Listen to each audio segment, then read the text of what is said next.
Greetings, everyone. My name is Dr. Nicholas Gichu.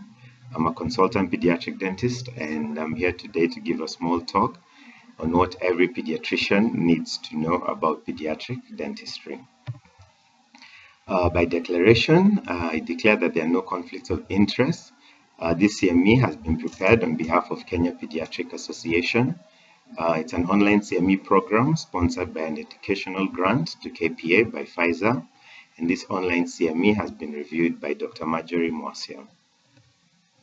The objectives of today's CME will be at least to understand some preventive aspects of pediatric dentistry, understand common pediatric conditions that may present in the pediatric clinic, understand some of the basic management of common pediatric dental conditions, and understand the need for a multidisciplinary approach to the management of the pediatric patient by the pediatric dentist and the pediatrician.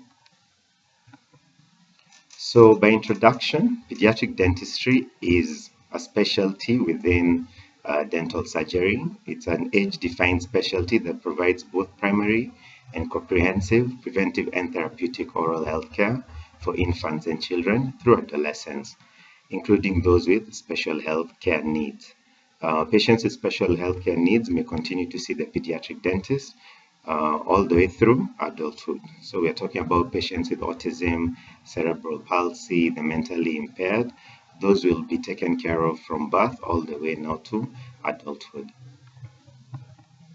The role of teeth, as we all know, the first function of teeth is mastication, chewing, and we know that without teeth, the child cannot feed.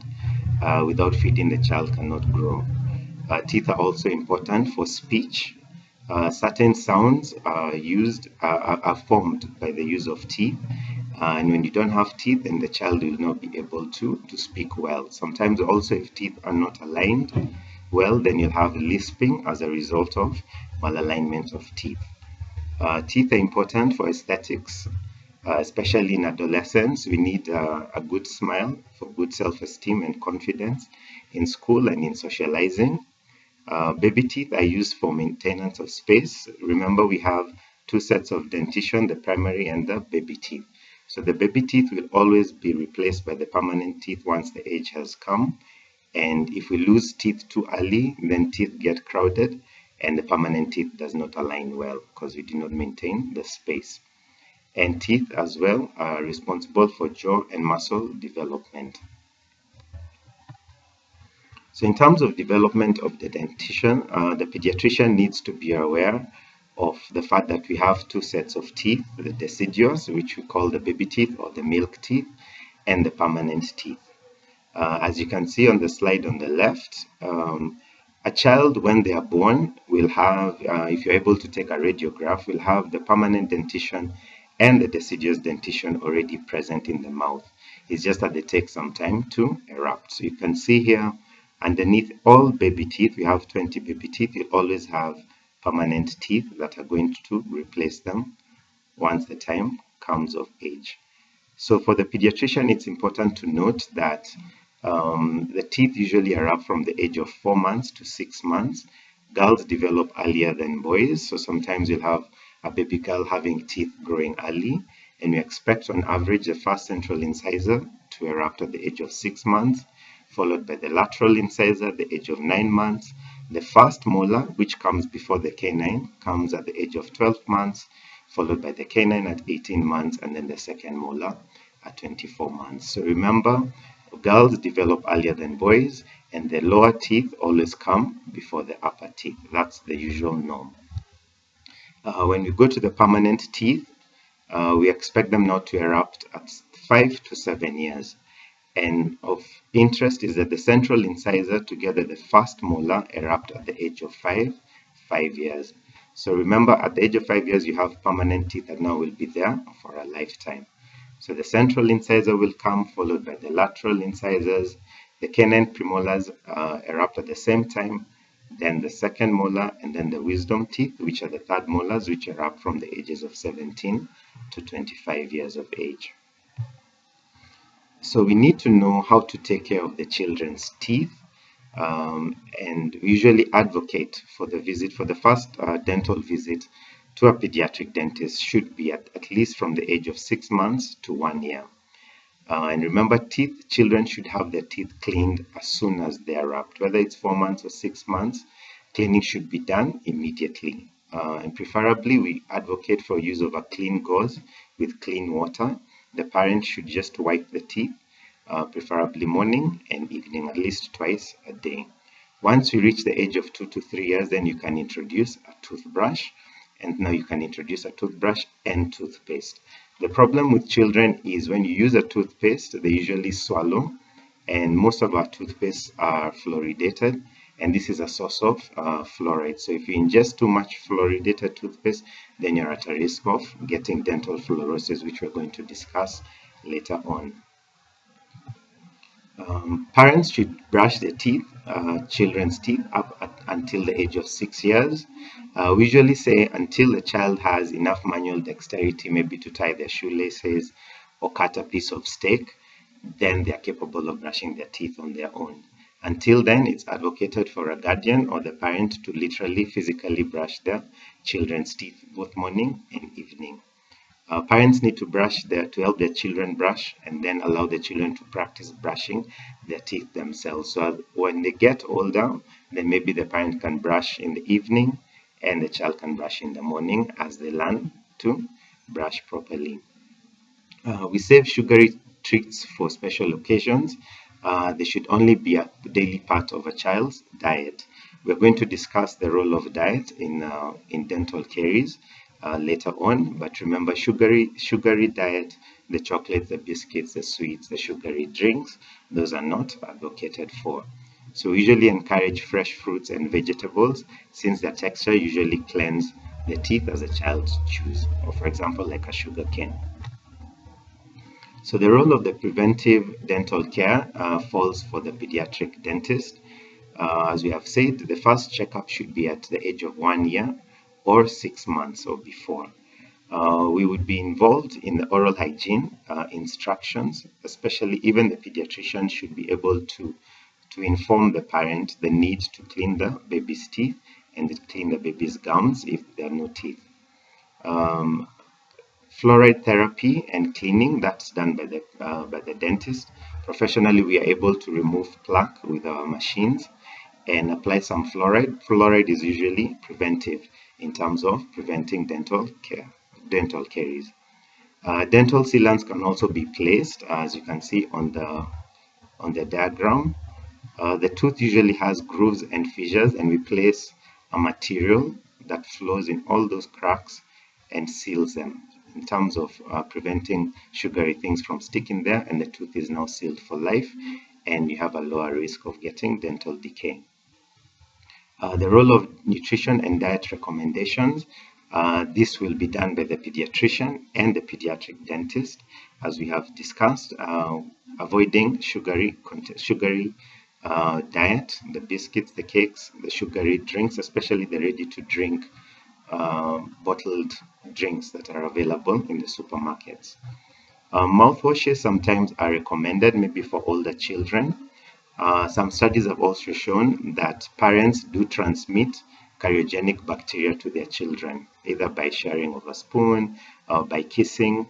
So sometimes you can also prescribe a mouthwash to the parent, and if that reduces the bacterial load in the mother, then the transmission of cariogenic bacteria is reduced on the child.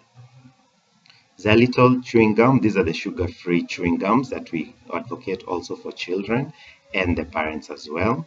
They produce a lot of saliva, which is cleansing to the teeth, and saliva is also buffering in terms of pH, and as well it also reduces the bacterial load that is transmitted from mother to child. Again, the pediatrician and the pediatric dentist have a role in risk assessment for the mother and child in terms of diet history and also socioeconomic factors that can predispose the child to dental decay. So basically, both the pediatrician and the pediatric dentist will be responsible for a dental evaluation for the pediatric patient. We need to look at a good history, both past medical history, past dental history, any drug allergies, chronic use of drugs, This is very important in terms of history, in terms of diet and dental caries prevention.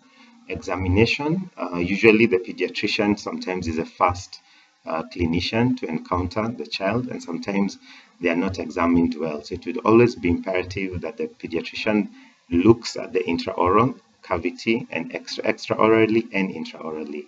Examine the teeth, examine the tongue, examine the soft tissues like the gingiva. After that, a diagnosis is made, preferably with relevant investigations. There are dental x-rays that can be taken, dental radiographs, and even intraoral photographs. And then in terms of treatment and referral, education, preventive education, and then the management of the child can be done. So some of the conditions that we encounter, first of all, with regards to eruption, is a plastic teeth. This we call either natal or neonatal teeth. Natal teeth are the teeth that erupt, or rather when the child is born with teeth present in the mouth. Neonatal teeth are teeth that erupt quite early, as opposed to the 4 to 6 months, they erupt within maybe a few weeks or less than a month. The teeth have already erupted. Now, the problem with natal teeth and neonatal teeth is, one, these are teeth that are actually in the deciduous dentition. They're not extra teeth as people usually presume. So a tooth that has already formed, that's a deciduous tooth. So the management of natal teeth, a few things need to be considered. Is the tooth very mobile? If a tooth is very mobile and there are chances of aspiration, then we'll have to extract that tooth. And remember, once you extract it, there will be no replacement for that deciduous tooth until the permanent tooth erupts at the age of 5 to 6 years. Second reason we remove, sometimes the natal teeth or neonatal teeth are actually firm. But if they're injuring the breast during breastfeeding, or they're causing trauma to the above gum, then that's another indication for tooth extraction. However, if the teeth are not mobile and they're not causing injury to both mother and child, then we leave those teeth. Regardless of the myths surrounding early teeth, because sometimes, especially the mothers-in-law, will always have some phenomenon as the child being cursed, or it's a bad omen. These are normal teeth, it's just that they've erupted very early. In addition, sometimes a normal healthy gum pad for a normal child who's just been born, if you palpate, you're able to see tiny prominences of all the 20 teeth, and that's a normal thing. Some people usually say those are extra teeth, or the child is cursed or has an omen, but a normal child at birth will have 20 gum pads, which are healthy, and that's something that is acceptable. Sometimes the permanent teeth will erupt behind you can see this is the deciduous teeth, and the permanent teeth have erupted behind.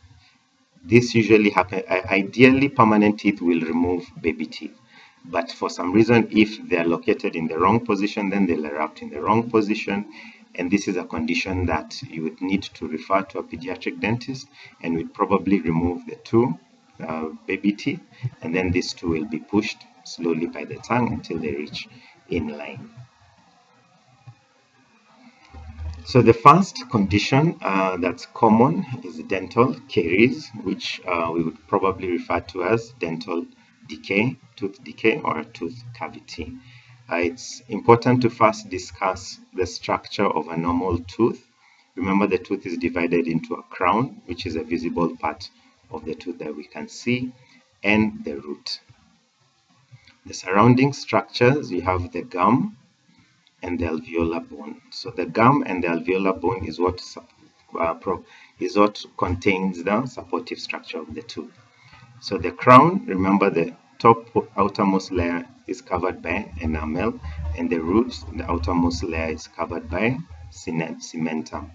On the inside, you have dentine, both on the root and on the crown.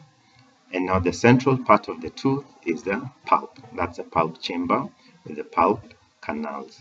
So within the pulp chamber, that's where you have your lymphatics, your blood supply, and your nerve supply. So if dental bacteria enter the pulp chamber, that's when you have a lot of pain and infection that usually now manifests at the tip of the root. So all diseases around the tooth structure will either affect your enamel, your dentine, your pulp chamber, or your gingival tissues, and your periodontium.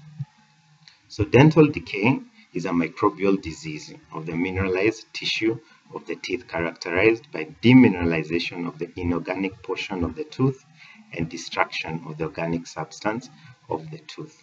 Studies have shown that children between 3 to 5 years have a prevalence of 95%. So we are talking about most of the children that we see in the clinic will have at least one tooth affected by dental decay, and that's how common dental caries is. So there are certain factors that contribute or that lead to dental decay. The 4 factors are: we need the tooth in the mouth, we need the bacteria that is present in the mouth, fermentable carbohydrates, that's the sugar substrates that we're talking about, and time. So those 4 factors have to be in play before you get dental decay. So plaque, that's a bacteria that's present in the mouth. We have to appreciate that this is a biofilm, a well-organized cooperating community of microorganisms, and it's usually a mixed bacterial infection. Gram-positive anaerobic bacteria and commonly the strep mutans are one of the causing bacteria that's present in the mouth.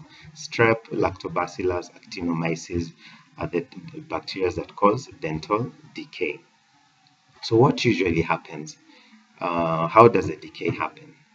We have to understand that the bacteria feed on the sugary substances, and that's where the pediatrician come in. You'll see most of our patients as well, especially chronically ill patients, those in hospitals. You find a sick child will be visited by relatives and friends, and the first thing they bring will be sugary drinks as a gift. There's also chronic use of syrups. Some drugs are taken 3 times a day, some are taken 4 times a day, and remember, syrups are usually sweetened. Snacking of sweet snacks, both at school, at home as a treat, or even in the hospital. Sweet drinks, breastfeeding at night, bottle feeding at night, and a sweetened pacifier. Sometimes children are left with pacifiers and a little sweetener is added on them, and this is what now causes dental decay. So if you look at the chart on the left, this is called the Stefan curve. It actually represents what happens as soon as sucrose, sugar, has been placed in the mouth. Usually the pH, the resting pH of the mouth is 6.5, but within 5 minutes of giving a syrup, of giving chocolates, sweets, anything that's very sugary, even breastfeeding at night, then the pH will dip to 5. And as soon as it dips to 5, then the tooth starts demineralizing. The acids that have been produced start dissolving the tooth structure and a cavity begins. So it takes another 5, or rather almost 10 to 15 minutes for the pH to bounce back. So the problem we have, if you keep taking sweets, then your pH keeps dipping and cavities begin. If you have breastfed at night, sometimes you find the child has gone to sleep, the mother has gone to sleep, then you'll have sucrose all through the night. The pH will be dipped and you'll just have decay happening, and you'll be surprised that children of even up to an age of 1 year already have dental decay, as you're going to see in the next slide. So breastfeeding at night has been linked to be one of the leading causes of early childhood caries. And early childhood caries is where we have at least a child who's age 2 to 3 having a tooth, especially an upper anterior tooth, with dental decay. So the policy reads by the American Association of Paediatric Dentists that although breastfeeding is essential in providing the best possible nutrition to infants, it cautions that frequent breastfeeding at night and on demand after eruption of teeth is implicated in contributing to the development of early childhood caries. So this is an example of early childhood caries where the upper incisors, as you can see, are affected. And this is probably a child who's 2 years of age, and you can see all 20 teeth are affected, both in the upper arch and even in the lower arch. In figure 2, you can see the same thing. Basically, all teeth are affected at the age of 2 years, 3 years of age, especially. And this now you link to breastfeeding at night, sometimes chronic use of syrups or chronic use of sugary drinks, biscuits, cakes. Sometimes the house help will always gift the child as a form of a treat or sometimes a bribe. And we never know what happens when the parent is not at home. So sometimes the dental caries will lead to dental abscesses. As we had explained earlier, this is a bacterial disease, and sometimes dental alveolar abscess will spread now into the soft tissue, the fascial spaces. Sometimes it can even lead to Ludwig's angina, which is actually a medical emergency. And all this is a sequelae from dental caries. So you have dental caries, dental abscesses, sometimes it leads to Ludwig's angina.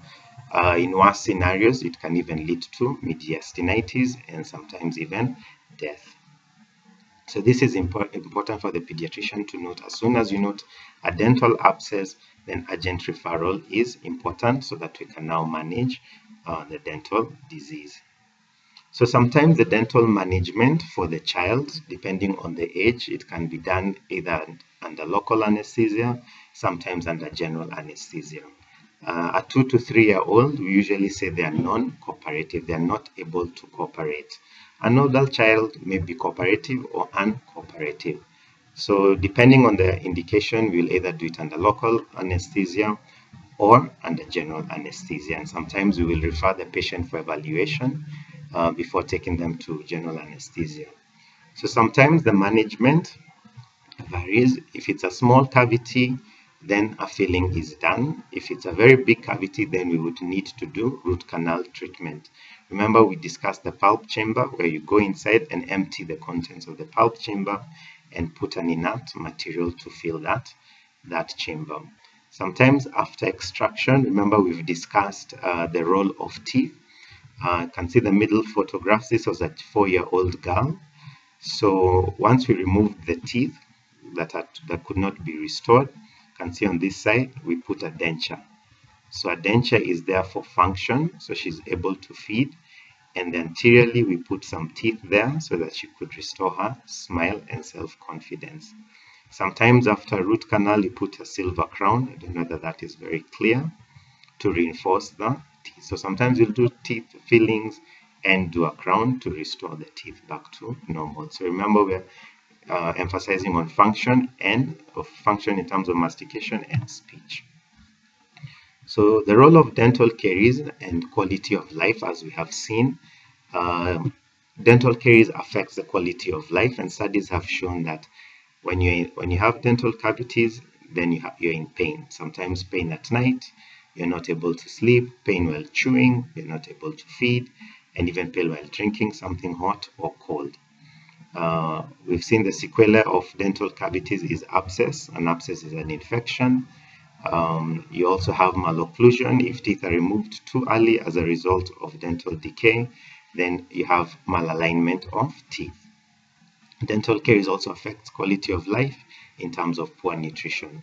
If teeth have not been sorted or they've been extracted too early, then with poor nutrition you have poor growth in terms of weight and height. Poor self-esteem if you do not have a good smile in terms of alignment, if you do not have good teeth, especially in the previous slide you've seen a child who has roots like this definitely will not be able to socialize in school and cannot smile, and that gives poor self-esteem. Absenteeism from school and work, as you have seen, if you have a child with 20 teeth, if they've been treated under general anesthesia, that can be done in a one-off sitting. But if done under local anesthesia, we're talking of an appointment of almost 8 to 10 appointments, and that means the child will have to miss school and miss work, and the parent has to miss work as well. Poor quality of sleep has been associated with dental decay, especially when you have pain. So the next condition are the soft tissue conditions, the common ones being gingival diseases and periodontal diseases. Remember in the first slide we discussed the supporting structure of the tooth. So the gingiva can get inflamed, and the common cause is plaque-induced gingivitis. The same plaque that causes dental decay is the same plaque that will cause inflammation of the gingiva. The prevalence of this in 3 to 5 year olds is around 44%. Sometimes you also have acute hepatic gingivostomatitis, and this is a viral condition caused by herpes simplex virus 1. And this is very common in children of 2 to 5 years, where you have the whole gingiva infected, but we'll see a slide later on. Sometimes you have gingivitis associated with systemic diseases. The difference between gingivitis and periodontitis is gingivitis just affects the gingiva. In periodontal diseases, you have now the gingiva and the alveolar bone that is affected. And when alveolar bone is affected, then you find the teeth are mobile, they're very loose, and eventually they fall off. So sometimes you have aggressive periodontitis, chronic periodontitis, necrotizing ulcerative periodontitis, where you find the gingiva and the soft tissue, including the lips or even the cheek, have been affected. And as well, you have periodontitis as a manifestation of systemic diseases. So you can see here, we first to the first slide, this is gingivitis associated with systemic diseases. So sometimes some syndromes will come with thickened, inflamed gums, malaligned teeth. You can see teeth are in all manners of direction. Common in Down syndrome, sometimes even in cleft lip, cleft palate syndromes. And these are conditions that now would need a multidisciplinary approach. On the second slide, you can see hypertrophic gingival tissues. With inflammation, you'll find a lot of bleeding gums, thickened gums. Sometimes the gum is so thick it covers the entire surface of the teeth. And this is a condition that's common with, especially on children taking anti-epileptic drugs. So sometimes we would consult the pediatrician and see if they can change the drug. And if not, then we'll have to instill a lot of oral hygiene instruction and very frequent cleaning to reduce the severity of the gum disease. On the third slide, you can see this margin. The teeth don't look very clean. There's a lot of plaque, and you can see the fiery red inflammation. So these are common. This is how gingivitis usually presents. Sometimes in HIV infection, you'll find a very dark fiery red margin, and sometimes this can be an indication of HIV infection, where we would refer the case to a pediatrician for further evaluation and management. On the last slide, this is a common case of hepatic gingivostomatitis. Sometimes the child will present initially to the pediatric dentist or the pediatrician. So the viral infection will come with a lot of fever, a lot of blisters on the mouth, some vesicles, and a very inflamed gingiva. So these are conditions that would require management from both disciplines. Dental fluorosis, another common condition that is affecting our population. Remember, fluorosis is a defect of tooth enamel caused by too much fluoride intake during the first 8 years of life. By too much fluoride intake, we're talking about 1 part per million. WHO recommends that water should always be less than 1 part per million. So although fluorosis can be cosmetically treated, the damage to enamel is permanent. So once fluorosis has affected the teeth, remember some teeth even form at birth, and if you've already ingested too much fluoride, that damage is already permanent. So it's a defect that causes increased porosity of the enamel and is caused by hypomineralization. So it's important for the pediatrician to note that the common causes of fluorosis are drinking fluoridated water, especially during infancy. So we have parents who do not breastfeed early or do not breastfeed for the whole 2 years, and they introduce formula milk, and that formula milk is usually mixed with fluoridated water. And the fluoridated water, especially right now with the uprise of apartments that use borehole water, in olden times we used to find specific regions like Murang'a, Nakuru having too much fluoride, but right now most apartments use borehole water. Karen, Rongai, all those areas, we're having now an increase in the prevalence of fluorosis. So you find children even in Nairobi, as soon as they reach the age of 2, in 5 years, the baby teeth have fluorosis, permanent teeth have fluorosis. And remember, this damage, once it's done, it's permanent. Ingestion of fluoridated toothpaste, as we had discussed earlier, if kids start brushing too early, and kids will always swallow toothpaste, then we have a problem. So sometimes there's some companies that market different toothpaste for different age groups. So the 2 to 3 year olds will have less fluoride in their toothpaste. The older group will have slightly more fluoride, and then for adults, the fluoride content in the toothpaste is slightly higher. Use of fluoride tablets is not so common here because our water, in fact, has too much fluoride. But you might encounter patients who come from the European countries or even from the US, where it's customary to use fluoride tablets in their water. Consumption of processed food made with fluoridated water is also a common cause.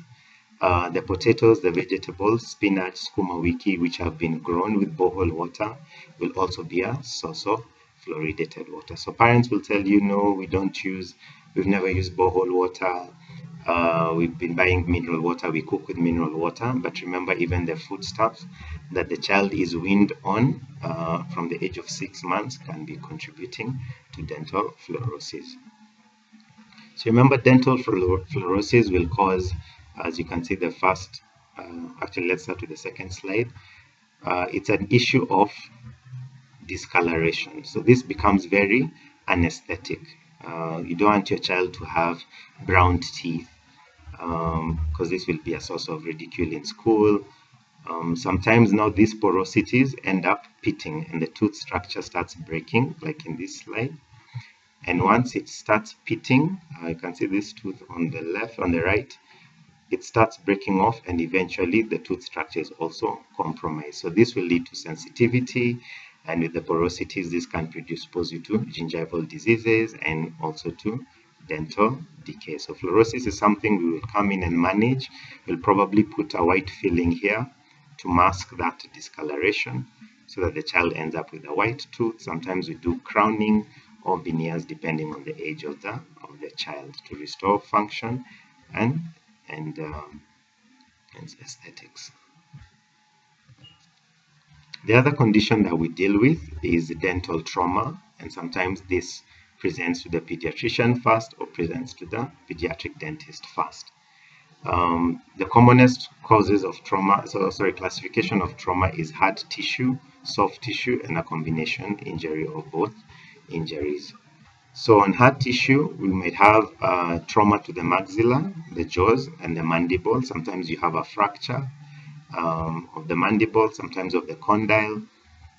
And this is something that will be managed by the pediatric dentist and sometimes the oral and maxillofacial surgeon.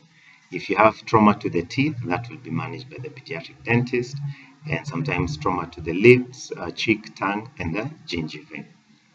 The common causes of trauma will be a fall, sometimes in the younger children who are starting to crawl, and due to lack of motor coordination, an accident happens and they just fall, and injuries.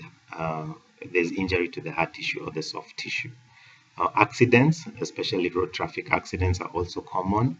Sports for the older children who are engaging in contact sports. Sometimes you have cases of physical abuse, assault, altercation, some interpersonal violence, either fighting in school, that can cause dental trauma, and other reasons like epileptics due to seizures, and sometimes during general anesthesia, during intubation, you might have injury to the teeth. So some of the common causes we would want the pediatrician to be aware of. For example, avulsion. Avulsion is where you have total loss or complete removal of the tooth outside its socket. And sometimes you have avulsion and displacement. So these teeth can be knocked and they move. Either they move outwards, inwards, for whatever reason they have been displaced. But these are conditions that can be managed. Sometimes you don't have any displacement, but you have a fracture where you've lost some of the tooth structure. And remember, we have enamel, dentine, and pulp. So sometimes the fracture has reached the pulp, sometimes the fracture does not reach the pulp. So this would be a very painful scenario since the nerves are already exposed. Fracture involving dentine will just manifest with sensitivity. Sometimes you have soft tissue injury. A child may fall while biting on a pen, or they might land and fall while biting on the tongue. So you get a cut tongue both on the upper surface and the lower surface. Sometimes you might end up with a cut lip. Sometimes you might end up with a combination injury. So sometimes the lip cushions the bite, but you end up biting the lip and the upper tooth becomes displaced. Sometimes it has a fracture. So the basic management of all these injuries, if you have a fracture of the tooth, it will need to have a filling done. Sometimes it will need a filling and a root canal treatment.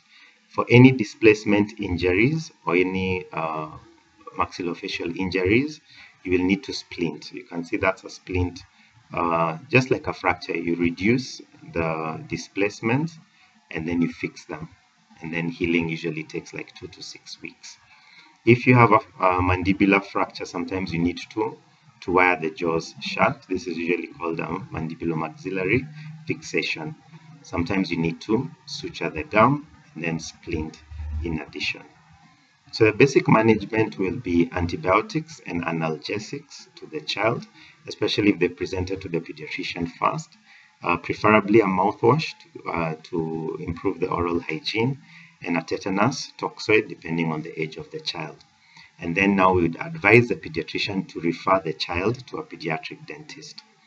It's very important to note that if a tooth has been lost, has been avulsed, a permanent tooth, we never reimplant baby teeth, but permanent teeth can be reimplanted. It would be good to note that advise the parent to, if you can get the Hank's balance solution or milk or saliva, you'll find a parent will actually carry the tooth in the mouth, in the cheek, in the buccal space, and go to a dentist with it. So a good solution will encourage, the prognosis of reimplantation is better when it has been transferred in a good medium. So once the parent and the child present to the clinic, then we shall reimplant and we'll do reduction and splinting and suturing, root canal treatment as we have discussed, or a definitive restoration. If the tooth has been lost completely, then there's always a prosthetic replacement. We can't have a child grow up without a tooth in the front region. So it's always possible to have a denture placed for aesthetics. In terms of preventive, we can have mouth guards fabricated for the child.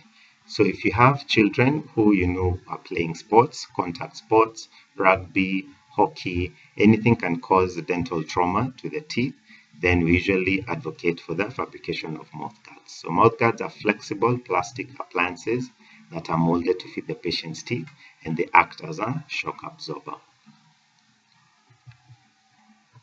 So some habits that can be picked by the pediatrician or the pediatric dentist are the following: thumb sucking, finger sucking, pacifier habits, lip sucking, tongue thrusting, mouth breathing, nail biting, pen and pencil biting, bruxism, and sometimes you have self-mutilation.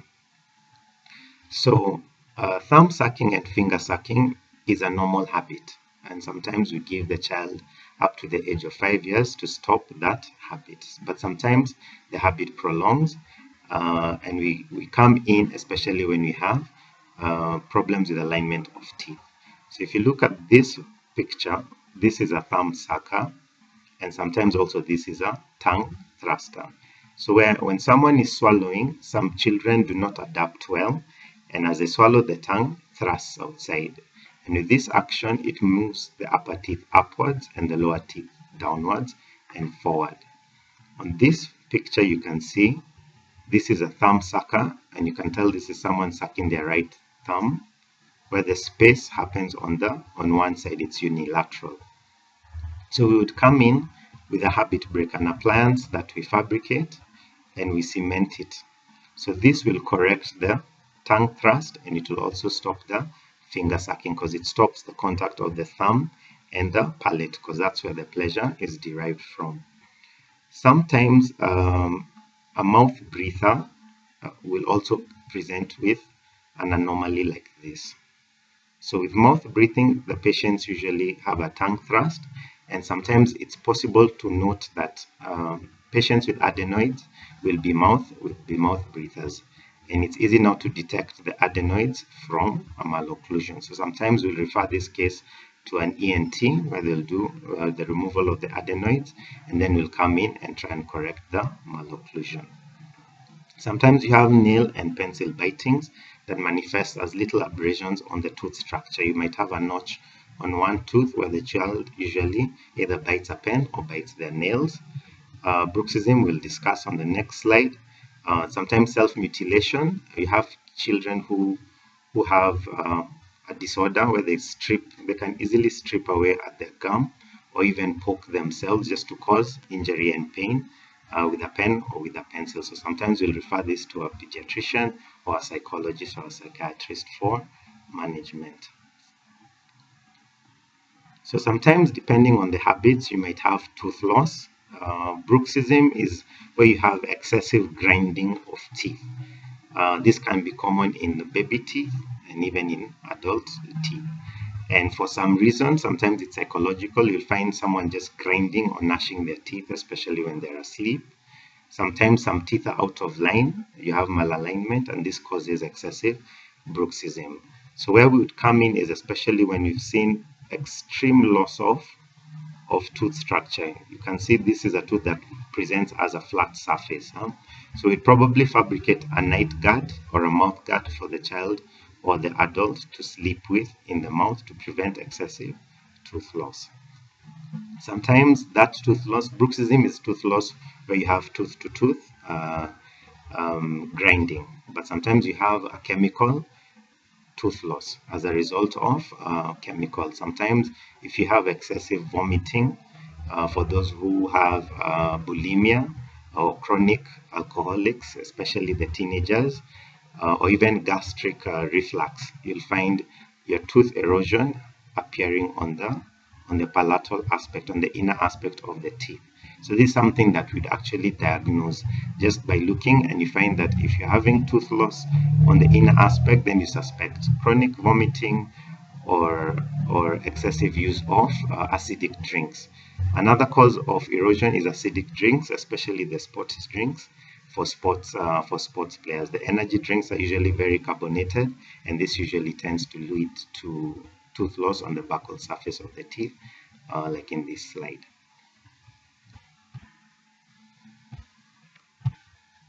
So the other role of the pediatric dentist is to align teeth, to catch teeth in an early stage and intercept that developing malocclusion.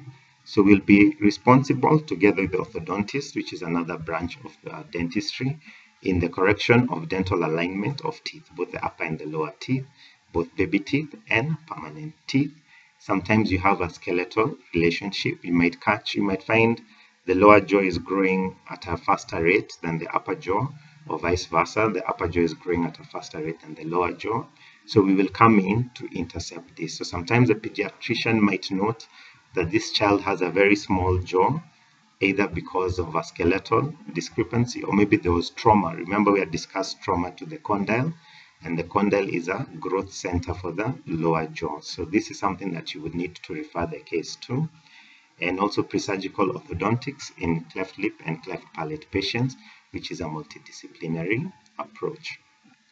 So sometimes you might find as a pediatrician, a child has come to you with teeth that are out of line. You can see this tooth is completely hidden inside. Some teeth are out of line, some are lying on top of the other, some are buried inside, some have erupted in the wrong position, and some are not. You'd expect the upper teeth to be in front of the lower teeth. So it would be good during your routine examination, if you find some of these malalignment issues, then you can refer accordingly for management.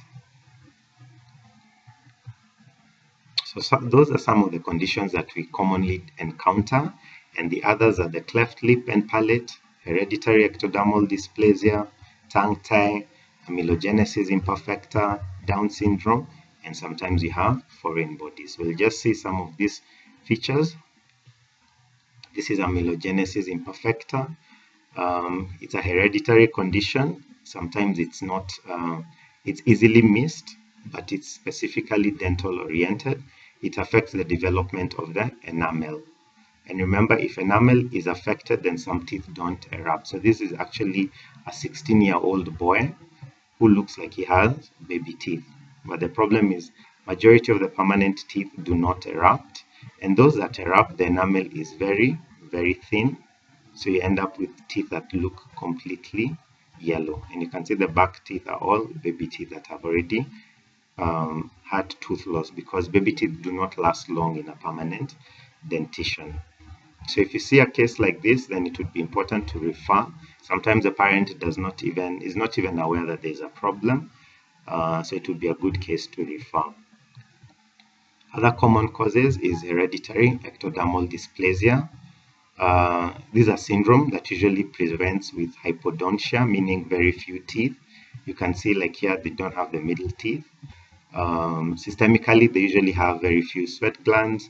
They have sparse hair and also very few salivary glands. So these are patients who also usually has a very dry mouth. But these are cases that we can manage. You can see on the left, we fabricated some prosthesis for him, so he's able to function and also able to smile. So these are some of the conditions that if you were to see, then you would need to refer to a pediatric dentist. Sometimes you have interesting cases. This was a child in Nakuru who had decided to swim in a river instead of use a bridge, and managed to find a leech stuck in the buccal mucosa. So these are some of the conditions that we might encounter, and you can see very poor oral hygiene, but this is what now caused the patient to come to the clinic. Sometimes you have a foreign body lodged in the mouth. Sometimes you might find a pencil has broken in the cheek or in the tongue. This was a case actually referred to a maxillofacial surgeon by a pediatrician. Initially, it looked like there was a hole, like that was a cleft palate. So the diagnosis was either cleft, the differential diagnosis was either cleft palate. Some were saying it's an ulcerative necrotic norma, or a tertiary syphilis. But on further examination, because I think this was done under general anesthesia, it was found it was a reflective button, probably a battery. And if a proper examination had been done, then it would have been easy to detect that that was actually a foreign body that was lodged in the palate of the child. This is actually the upper arch, the palate. So other cases that we will require multidisciplinary approach would be the cleft lip and palate. The pediatrician will be involved, the maxillofacial surgeon will be involved, the pediatric dentist will be there to take care of the teeth, to do some presurgical orthodontics, and sometimes an obturator if the cleft palate is not being repaired.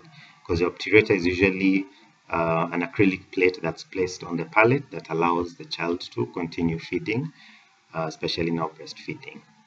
Another common cause of referral is the tongue tie, which we usually intercept. If the tongue tie is affecting, if the frenum is too short and it's affecting breastfeeding, then we usually go in and release the frenum.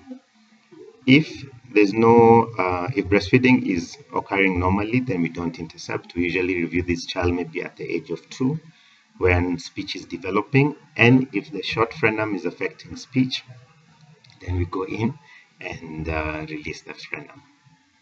So that's also another multidisciplinary area that we usually now consult each other on. So those are some of the cases that I wanted to share with you, and I hope you've appreciated the brief overview of pediatric dentistry. And with that, we'd like to end the presentation. Thank you very much for listening.